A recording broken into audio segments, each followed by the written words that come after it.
पहुंच चुका है हाथरस हादसे का मामला। तो कोर्ट के रिटायर्ड जज की निगरानी में जांच कराने की मांग की गई है और योगी सरकार से भी स्टेटस रिपोर्ट की डिमांड की गई है।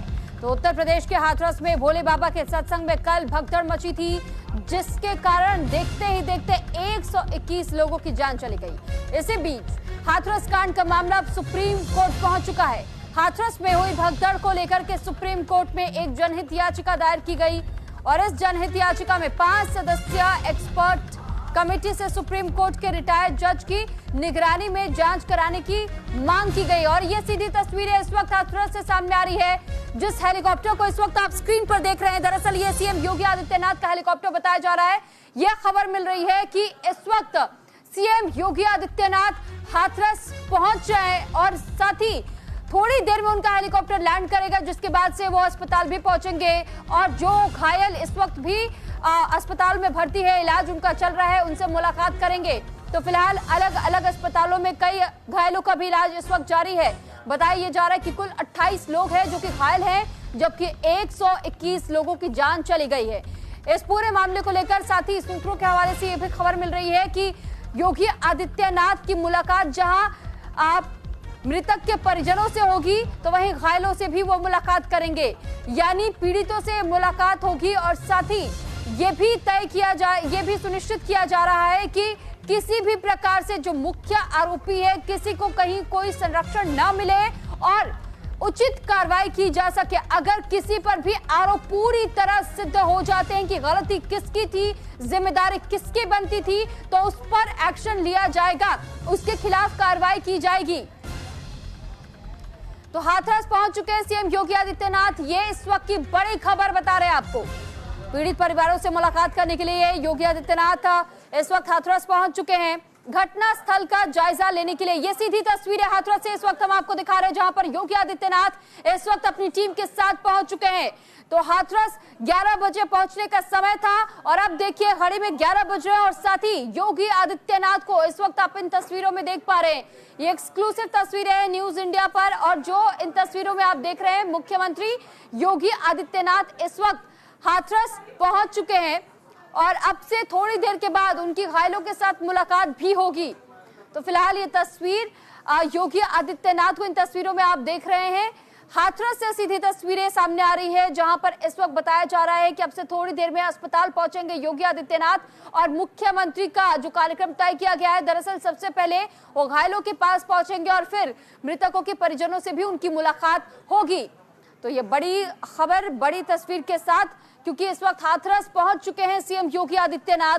अब से कुछ देर के बाद से उन घायलों से मुलाकात करने के लिए पहुंचेंगे। एक बार फिर आपकी जानकारी के लिए बता दें कि दरअसल भोले बाबा, जिसे साकार हरि के नाम से भी जाना जाता है, उनका सत्संग का कार्यक्रम तय था हाथरस में और देखते ही देखते जो संख्या बल वहां इकट्ठा होने की बात कही गई थी, उससे ज्यादा तादाद में श्रद्धालुओं की संख्या पहुंची और जिस वक्त ये सत्संग खत्म हुआ उस वक्त यहाँ पर अचानक से भगदड़ मच गई और उसी भगदड़ के तहत में हाथरस में 121 लोगों की जहां जाने गई तो 28 लोग बुरी तरीके से घायल भी हुए, जिनका इलाज इस वक्त अस्पताल में चल रहा है। इस पर ज्यादा जानकारी के साथ मेरी दो सहयोगी इस वक्त मेरे साथ जुड़ चुकी हैं। चारुल हमारे साथ जुड़ी हुई हैं और साथ ही हमारे साथ आंचल में जुड़ चुकी है। सबसे पहले चारुल, मैं आपका रुख कर रही हूँ क्योंकि हाथरस इस वक्त सीएम योगी के पहुंचने की जानकारी और क्या अपडेट इस वक्त आपके पास?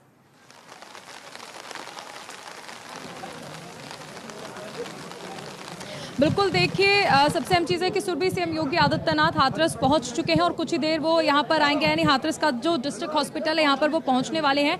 लेकिन क्योंकि लगातार ये सवाल उठ रहे हैं कि इस पूरे हादसे का जिम्मेदार कौन है, तो अब देखिए क्योंकि शुरुआत में कहा जा रहा था कि जो आयोजक थे उन्होंने एसडीएम से परमिशन ले ली थी और इसी के बाद उन्होंने ये कार्यक्रम जो है वो आयोजित किया था। लेकिन सबसे अहम चीज़ है कि जो जिलाधिकारी उन्होंने डीएम को रिपोर्ट सौंप दी है, जिसमें अब ये बात स्पष्ट तौर पर लिखित तौर पर दे दी गई है कि दरअसल ये पूरा जो आयोजन किया गया था, आयोजक कर्ता जो थे उनके जो पर्सनल सिक्योरिटी देख रहे थे, उन सब की वजह से यह हादसा हुआ है। क्योंकि जिस दौरान जो भोले बाबा है वो निकल कर जाते हैं तो वहां पर मौजूद भीड़ जो है वो उनसे मिलना चाहती है, उनके पैरों की रज यानी मिट्टी जो है उसे लेकर जाना चाहती है, उसे छूना चाहती है। और इस बीच जब जनता जो वहां पर इंतजार कर रही थी भोले बाबा का यानी नारायण हरि का, तो वहां पर जब जनता पहुंचती है तो उन्हें पीछे धक्का दिया जाता है भोले बाबा के सिक्योरिटी गार्ड्स की तरफ से और यहीं से पूरा मैटर जो है वो वो खराब हो जाता है। यहीं से धक्का मुक्की जो है वो शुरू हो जाती है।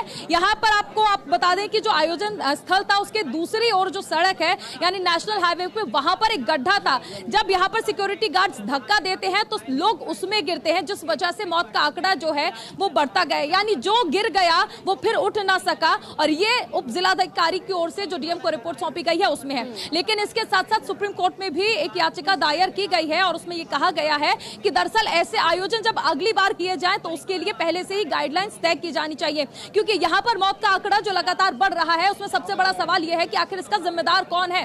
क्या सिर्फ आयोजकों के भरोसे ही पुलिस प्रशासन ने ये पूरी व्यवस्थाएं जो है वो सौंप दी थी, और अगर सौंप दी थी तो क्या पुलिस प्रशासन अब पूरी तरह से खाली हाथ बैठ गया था, या सिर्फ और सिर्फ आयोजक जो है उनको ही इस मामले में जिम्मेदार ठहराया जाना चाहिए? और अगर ठहराया जाना चाहिए तो जो आरोपी भोले बाबा है उसका नाम एफआईआर में रजिस्टर क्यों नहीं किया गया है?